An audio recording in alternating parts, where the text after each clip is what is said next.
Good morning madam. என்ன ஆசீர்வாதம் பண்ணுங்க. ஆசீர்வாதமா? யாருப்பா நீ? ஆசீர்வாதம் பண்ணுங்க மேடம். சரி சரி, நல்லா இருப்பா. Thank you madam. ஓகே, இன்னைக்கு யார் மூஞ்சில முழிச்சீங்க நீங்க? ஆ காலையில யார் மூஞ்சில முழிச்சீங்க நீங்க? ஆ, என் பொண்ணு மூஞ்சில தான் முழிச்சேன். கிரேட். இன்னைக்கு உங்க லக்கி டே. ஆல்ரெடி பையன் ஒருத்தன் அது ரெடியா ஒரு ப்ராடக்ட்டோட உங்க வீடு தேடி வருவான்னு உங்க ராசி பலன்ல போட்டுக்குமே. ராசி பலன் இல்லையா?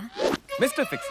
உங்க வீட்ல உடைஞ்சு போய் ஒட்ட வேண்டிய பொருள் என்னவா இருந்தாலும் சரி, பேப்பர், பிளாஸ்டிக், கிளாஸ், ரப்பர் எதுவா இருந்தாலும், லீக் ஆகிற பைப்ல இருந்து ஊதி உடைச்ச பலூன் வரைக்கும் புதுசு மாதிரி ஃபிக்ஸ் பண்ண முடியும். என்ன மிஸ்டர் ஃபிக்ஸ்டு இருக்கும்போது சரி செய்ய முடியாதது எதுவுமே இல்லை. இல்ல சாரி, வேணாங்க தம்பி, தேவையில்லை. தேங்க்யூ. மேடம், இது மத்த கம் மாதிரி யூஸ் பண்ண கஷ்டமா கூட இருக்காது மேடம். ஜஸ்ட் ஒரு சின்ன டெமோ மட்டும் பாருங்க. வேணாம்னா வாங்க வேணாம். ப்ளீஸ் இல்லப்பா, மேடம். டைம் இல்ல அதான். மேடம் ஒரு நிமிஷம். குழந்தையோட பொம்மை உடைஞ்சிருச்சு போல இருக்கு. அது பழசு, தூக்கி போட்டு புதுசு வாங்கிக்கலாம். அவன் ஆசையை வச்சிருக்கிறத பார்த்தா அப்படி தெரியலையே. மேடம், நீங்க வாங்க வேணாம். இந்த பொம்மையை மட்டும் நான் ஒட்டி கொடுத்துட்டு போகட்டுமா? பரவாயில்லப்பா, வேணாம். உங்களுக்காக இல்லை, எனக்காக. உடைஞ்சு போன ஏதாவது பார்த்துட்டு அது சரி செய்யாம போன எனக்கு மனசு கேட்காது. தரா.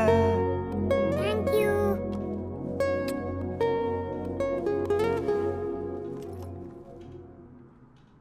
இது எதுக்கெல்லாம் யூஸ் பண்ணலாம்?